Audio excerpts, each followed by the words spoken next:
బెల్లంపల్లి నియోజకవర్గం కాంగ్రెస్ పార్టీలో వర్గపోరు రోజు రోజుకి ముదురుతోంది. నాయకుల మధ్య రోజు రోజుకు పెరుగుతున్న విభేదాలు పార్టీ కేడర్ను సైతం అయోమయంలోకి నెట్టేస్తున్నాయట. సాక్షాత్తు ఎమ్మెల్యే డీసీపీ అధ్యక్షుడి సమక్షంలోనే పార్టీ నాయకులు ఒకరినొకరు నెట్టుకోవడం వరకు వెళ్ళిందట అక్కడి పరిస్థితి. ఇంతకీ బెల్లంపల్లిలో ఆ పరిస్థితికి కారణమేంటి? మంచిర్యాల జిల్లా బెల్లంపల్లి నియోజకవర్గంలో కాంగ్రెస్ నాయకుల ఆధిపత్య పోరుతో సతమవుతున్నారట పార్టీ నాయకులు, కేడర్. రోజు రోజుకి వారి మధ్య పెరుగుతున్న వివాదాలతో ఇదేం తలనొప్పని కాంగ్రెస్ శ్రేణులు తలలు పట్టుకోవాల్సి వస్తుందట. ఇంత జరుగుతున్నా ఎమ్మెల్యే గాని జిల్లా స్థాయి నాయకులు గాని పట్టించుకోవడం లేదనే వాదన వినిపిస్తుంది.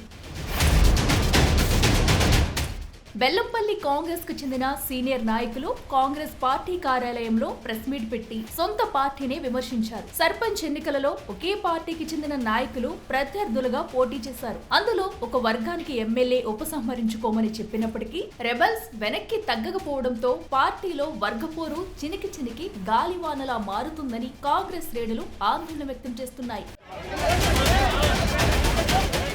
స్థానిక సంస్థల ఎన్నికల్లో గెలుపొందిన నూతన సర్పంచులకు ఏర్పాటు చేసిన సన్మాన కార్యక్రమంలో స్థానిక ఎమ్మెల్యే గడ్డం వినోద్, జిల్లా డీసీసీ అధ్యక్షుడు పిన్నింటి రఘునాథ్ రెడ్డి సాక్షిగా రసాబసా జరిగి పార్టీ నాయకులు ఒకరినొకరు నెట్టుకుంటూ ఘర్షణ వాతావరణం సృష్టించారు. తమ కళ్ల ముందే అంత జరుగుతున్నా ఎమ్మెల్యే డీసీసీ అధ్యక్షుడు చూసి చూడనట్లు వ్యవహరించారని సొంత పార్టీ నాయకులు విమర్శించడం చర్చకు దారితీస్తుంది.